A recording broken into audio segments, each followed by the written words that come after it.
안녕하세요. 브라이언입니다. 오늘은 수행평가에 대한 오해에 대해 이야기하겠습니다. 고등학교 수행평가를 폐지해야 한다는 청원이 등장했습니다. 수행평가로 아이들이 잠못 이룬다며 과도한 수행평가 때문에 학생들이 자퇴까지 불사한다는 이야기까지 합니다. 정말 수행평가가 그렇게 문제가 있는 걸까요? 수행평가는 수업 시간에 학생의 수행 과정을 관찰하여 성장과 발전 가능성을 기록하는 좋은 평가 제도입니다. 교사에게 평가 주도권이 있어 교사 교육과정의 바람직한 예로 자리 잡았습니다. 고등학교에서는 학기당 40% 이상의 수행평가를 권장하고 있습니다.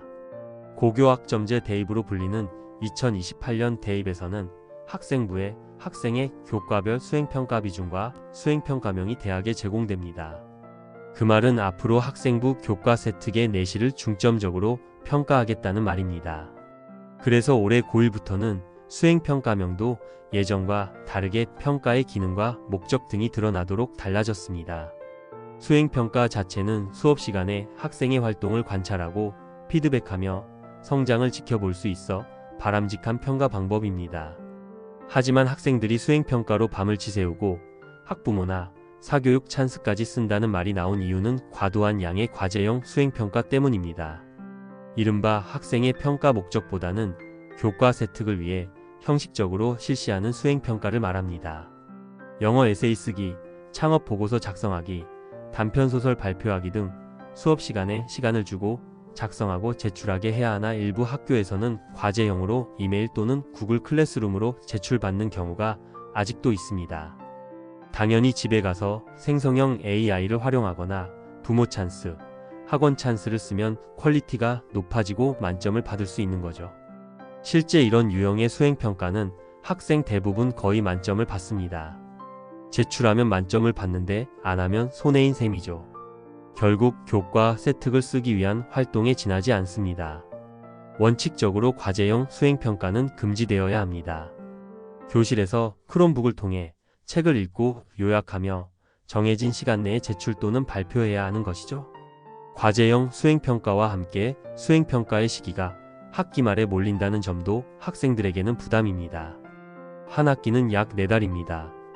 1학기라면 3, 4, 5, 6월에 걸쳐 수행평가를 골고루 시행하면 되지만 대부분의 교과는 어느 정도 진도를 나가고 나서 수행평가를 실시합니다. 공교롭게도 2차 지필고사 기간을 앞두고 몰리는 경우가 많습니다. 그러다 보니 지필은 지필대로 준비해야 하는 입장에서 과제형 수행평가를 안 할 수도 없는 학생들의 부담이 가중되는 것입니다. 그럼 수행평가를 학기 초부터 나눠서 여유있게 할 수 없을까요? 물론 가능합니다. 그렇게 하려면 수행평가를 위해 수업을 재구성해야 합니다. 그 준비는 전년도에 미리 평가 계획으로 구성해야 하는 것이죠. 하지만 대부분의 교사들은 수행평가를 매년 비슷한 유형으로 실시합니다. 또 수업 진도에 맞춰 단답형, 암기형, 서술형 평가가 주를 이루다 보니 어느 정도 진도가 뒷받침되는 학기 말에 몰리는 것입니다. 수업은 평가 계획이 먼저 나오고 그에 맞게 재구성해야 합니다. 수업을 시작하고 평가를 생각하는 게 아니죠. 그래서 평가에 대해 매년 고민이 필요합니다. 평가 기준과 목적, 성취 수준과 배점 등이 매년 바뀔 수밖에 없죠. 마치 수행평가가 학생의 학습 부담의 원인으로 지목되고 있는데 진짜 문제는 수행평가가 아닙니다. 한 학기 1씩 실시하는 일제식 지필고사가 진짜 문제입니다. 올해 고1을 기준으로 한 학기는 16주입니다. 4학점 수업이라면 64시간의 수업 시간에 해당합니다. 지필고사는 보통 일주일 실시되므로 2회 본다고 하면 2주가 통째로 수업 시간에서 빠져나갑니다. 실제 수업 시간은 56시간으로 줄어들죠. 시험일 코앞까지 진도를 나가지는 못하니까 보통 시험 일주일 전에 진도를 끝마칩니다. 그렇다면 또 2주가 제외되어 실제 수업 시간은 약 48시간 정도 됩니다. 이렇게 일제식 지필고사를 운영하려면 교과 수업을 희생해야 할 정도로 비효율적입니다. 수업 시간이 적어지니 수행평가 실시도 빠듯하고 진도 또한 빠듯하게 나갈 수밖에 없습니다. 수업 시간을 확보하지 못하니 과제형 수행평가를 낼 수밖에 없습니다. 아직도 모든 교사들은 학생들의 성적을 이외의 지필고사로 변별합니다. 형식적이고 느슨한 평가 기준의 수행평가와 달리 지필고사는 학생 변별에 필요한 소수점 배점이 가능합니다. 문항에 따라 2.9, 3.3, 3.5점 등 다양한 소수점 배점으로 동점자를 최소화할 수 있습니다. 만약 학업성적 관리 지침 규정에서 지필고서의 배점을 수행평가처럼 정수로 처리하라고 한다면 교사들은 지필을 보지 않을 것입니다. 변별이 안 될 테니까요. 지필고사가 변별에 유리한 또 하나의 이유는 50분이라는 시간과 텍스트의 압박이 가능하다는 점입니다. 마치 수능처럼 말이죠. 국어나 영어처럼 지문을 활용하는 교과의 지필고 사문항지는 12페이지가 넘습니다. 이 페이지 전체가 지문으로 빼곡한 경우도 있습니다. 변별이 안 될 리가 없습니다. 그래서 지필고사의 평균은 50점이 안 되는 교과가 수두룩합니다. 다행히 형식적인 수행평가로 어느 정도 점수를 주기 때문에 학기말 환산 점수에서 간신히 5060점이 나오곤 합니다. 지필고사의 비중이 크고 변별에 큰 영향을 끼치다 보니 지필고사는 어려울 수밖에 없습니다. 지필고사를 출제하는 교사들은 학생들이 틀릴 만한 문제를 출제합니다. 학생들이 틀려줘야 안심이 됩니다.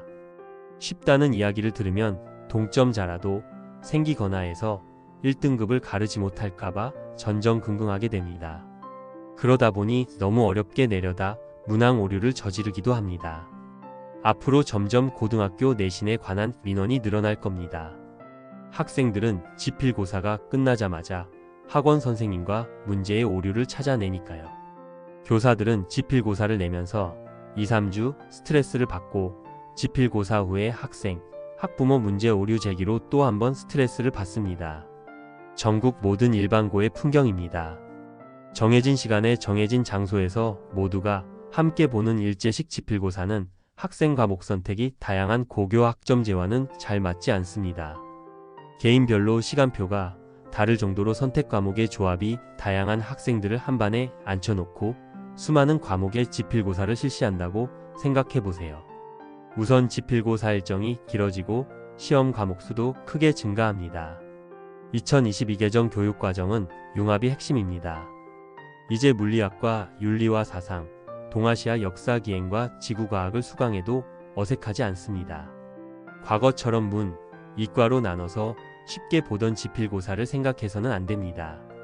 이제 올해 고1부터는 2학년 1학기가 되면 약 20개의 과목이 지필고사를 실시할 겁니다. 20과목이면 하루에 4과목을 시험을 봐도 5일입니다. 5등급으로 내신이 완화되었다고 해도 교사들의 지필고사 난이도와 횟수는 줄지 않을 것입니다. 불안하기 때문이죠. 한 번도 지필고사를 보지 않고 수행평가로 변별한 경험이 없는 데다 지필고사가 한 줄로 줄세 기우기 쉽다는 고정관념에 사로잡혀 있기 때문입니다. 이렇게 지필고사를 모두가 고집하게 되면 고등학교 학사 일정도 복잡해집니다. 학기말 성적 처리에 시간이 걸리고 방학이 지나 미수 학생들에 대한 최소 성취 수준 보장 지도도 이루어질 것입니다. 앞으로 고등학교에 방학이 줄거나 없어질 것이라고 제가 이야기하는 이유입니다. 물론 고교 학점제가 내신에 절대평가를 도입했다면 많은 교사들이 수행평가로만 평가했을 거라고 말합니다. 정말 그럴까요? 전 절대 그럴 리 없다고 생각합니다. 평가는 하루아침에 짠하고 달라지지 않습니다. 매년 평가를 통해 개선점을 찾아 고민하고 조금씩 바꿔나가야 합니다. 그리고 고교 학점제와 2028 대입이 지향하는 방향을 염두에 두고 지금부터 수행평가에 내실에 힘쓰고 변별력을 갖추도록 고민해야 합니다. 하지만 지필고사라는 달콤한 줄세우기 시험에 익숙해진 교사들은 쉽게 지필고사를 내려놓지 않을 겁니다. 절대평가가 되면 성적 부풀리기를 막는다는 취지로 지필고사를 실시할 겁니다. 20년을 교직에 있으면서 저도 아무 생각 없던 시절에는 지필고사를 2번이나 보기도 했습니다. 형식적인 수행평가를 실시하다 보니 지필고사에서는 의외로 수업 태도가 안 좋더라도 학원이나 기본 실력이 뛰어난 학생들이 두각을 나타내는 경우가 많았습니다.